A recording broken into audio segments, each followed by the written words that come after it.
अस्सलाम वालेकुम गाइस, मेरा नाम गज़ाला है। मैंने कहा थोड़ी सी रोज़मर्रा की रूटीन आपके साथ शेयर करूं। तो बच्चे अभी नाश्ता वगैरह करके एकेडमी चले गए हैं, तो मैंने कहा थोड़ी सा आपके साथ बातचीत कर ली जाए।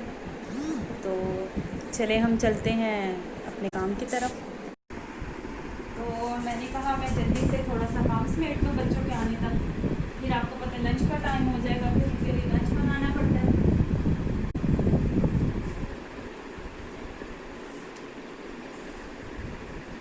मैं काम में लगी रहती हूँ थोड़ी सी, बस क्या बताऊँ आपको, पेन बहुत ज़्यादा होती है हड्डियों में। लेकिन जब टैबलेट ले लूँ, डॉक्टर ने मुझे टैबलेट दी है पेन के लिए, वो मैं ले लूँ ना, तो फिर मैं थोड़ा सा काम कर लेती हूँ। नहीं तो मुझसे, आपको पता है टीमों में कितनी तकलीफ़ होती है, तो काम करना थोड़ा सा मुश्किल हो जाता है। लेकिन फिर खुदा से मैं दुआ करती हूँ, मुझे हिम्मत देता है, ताकत देता है, तो फिर मैं सारा काम जो है ना खुद कर लेती हूँ।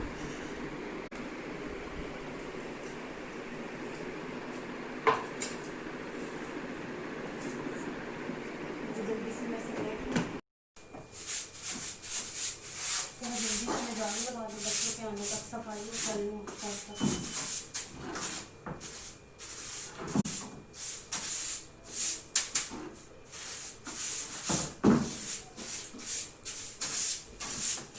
जल्दी से झाड़ू लगा लूँ। बर्तन मैंने धो लिए थे, तो मैंने कहा जल्दी जल्दी मैं बर्तन भी लगा लूँ। तो मैं साथ साथ में काम करती जा रही हूँ और आपको दिखाती जाती हूँ।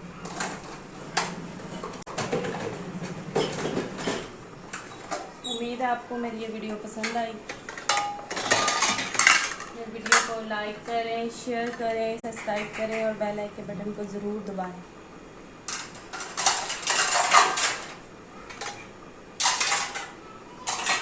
आपके एक लाइक से मुझे बहुत हौसला अफजाई मिलेगी।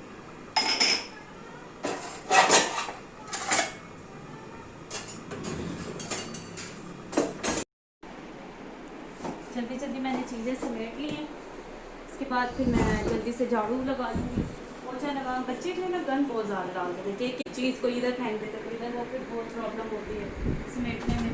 आस्ता आस्ता फिर लगी रहती हूँ। बच्चे कहते मामा आपने किसी काम को हाथ नहीं लगाना, लेकिन बस। तो गाइस, जब मुझे ये ब्रेस्ट कैंसर का पता चला, बस मैं अपने हस्बैंड के साथ गली में वॉक कर रही थी, तो एकदम से मुझे गिल्टी सी महसूस हुई। मैंने अपने हस्बैंड को बताया, तो उन्होंने कहा कि हम चेकअप करवाएंगे। मैंने कहा छोड़े, वैसे ही आम से कहते हैं। नहीं, मैंने आज न्यूज़ में देखा था कि ये ब्रेस्ट कैंसर का वो डे मनाया जा रहा है, तो मैंने कहा बस वो ऐसे आम से गिल्टी है बस ये। तो फिर उसके बाद कहते हैं हम अल्ट्रासाउंड करवाने गए।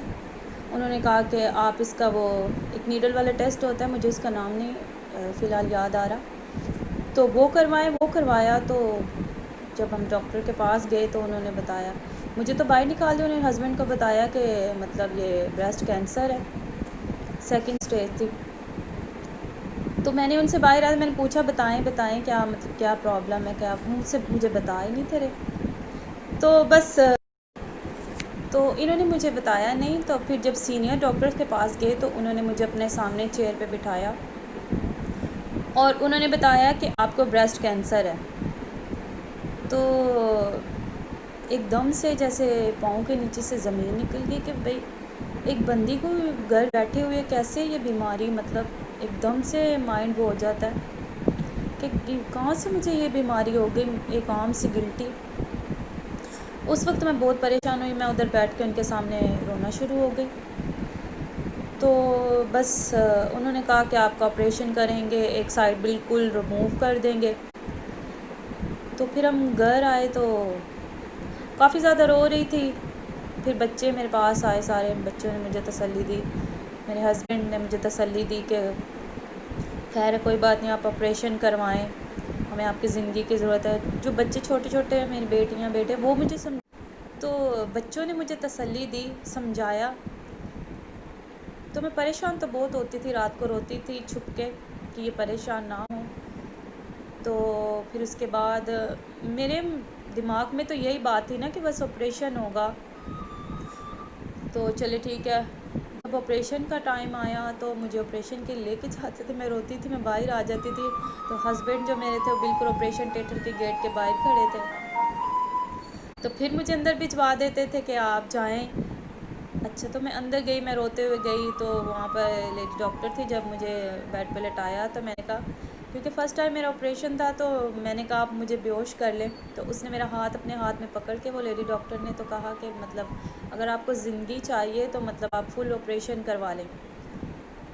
तो मैंने अपने खुदावंद से कहा कि जैसे आप मुझे दुनिया में लेके आए हैं वैसे ही अपने पास लेके जाएं। मैं मुझे मतलब तो मैंने अपने खुदावंद से कहा कि आप जिस तरह मुझे यहाँ पर लेके आए मुझे उसी तरह अपने पास लेके जाएं, मेरे कोई हिस्सा वगैरह ना काटें। तो बस जब मैं होश में आई तो बैंडेज हुई थी, तो मुझे तो यही था। फिर जब 1-2 दिन गुजरा आईसीयू में रही, तो फिर मुझे पता चला कि मतलब नहीं, बस वो गिल्टी रिमूव हुई है। तो अभी मैं बस आपसे इतनी बात करूँगी, तो इसके बाद की बात जो है वो मैं आपके साथ बाद में शेयर करूँगी। तो ये है कि लोग जो हैं एकदम से जब ये इस तरह बीमारी होती है, लेडीज़ तो बहुत परेशान हो जाती है, जिस तरह मैं हुई थी। लेकिन ये बस आम सी बीमारी है, जैसे हमें नज़ला ज़ुकाम इसी तरह सब है, बस थोड़ी सी इसकी तकलीफ़ बहुत ज़्यादा है। और मैं दुआ करती हूँ अल्लाह ताला ये किसी को बीमारी ना लगाए, क्योंकि ये बीमारी जो है बहुत तकलीफ़ दे और इसका इलाज भी बहुत महंगा है। मेरे हस्बैंड जो है रिक्शा ड्राइवर है, लेकिन ये है कि सब कुछ जो है अल्लाह पूरा करता है, वो हमारी मदद करता है। इसके इंजेक्शन तो मैं आपसे कह रही थी कि अल्लाह ताला किसी को बीमारी ना लगाए, क्योंकि बहुत ज़्यादा तकलीफ़ दे है। इसकी तकलीफ़ बहुत ज़्यादा होती है। तब जब गिल्टी है तब तो दर्द नहीं होती, लेकिन जब रिमूव हो जाए तो ट्रीटमेंट शुरू हो जाए, कीमोथेरेपी शुरू हो जाए, तो बहुत तकलीफ़ दे है। तो गाइस मैं फिर बाकी इसका जो है आपके साथ बाद में डिस्कस करूँगी कीमो से आगे का। तो अल्लाह ताला ये बीमारी किसी को भी न लगाए, क्योंकि ये बहुत तकलीफ़ दे और इसका इलाज भी बहुत महंगा है। मेरे हस्बैंड जो रिक्शा ड्राइवर हैं, बस हमारी अल्लाह मदद करता है और हमारा सब कुछ जो है पूरा होता है। इसका इलाज बहुत महंगा है, इसके इंजेक्शन बहुत ज़्यादा महंगे हैं। तो गाइस मेरे चैनल को लाइक करें, सब्सक्राइब करें, शेयर करें। तो गाइस मैंने रोटी भी तैयार कर ली है। अब हम सारे इकट्ठे बैठ के रोटी खाएंगे, क्योंकि इकट्ठे बैठ के खाने से बरकत आती है। तो मैं रोटी को ऊपर डालूँगी।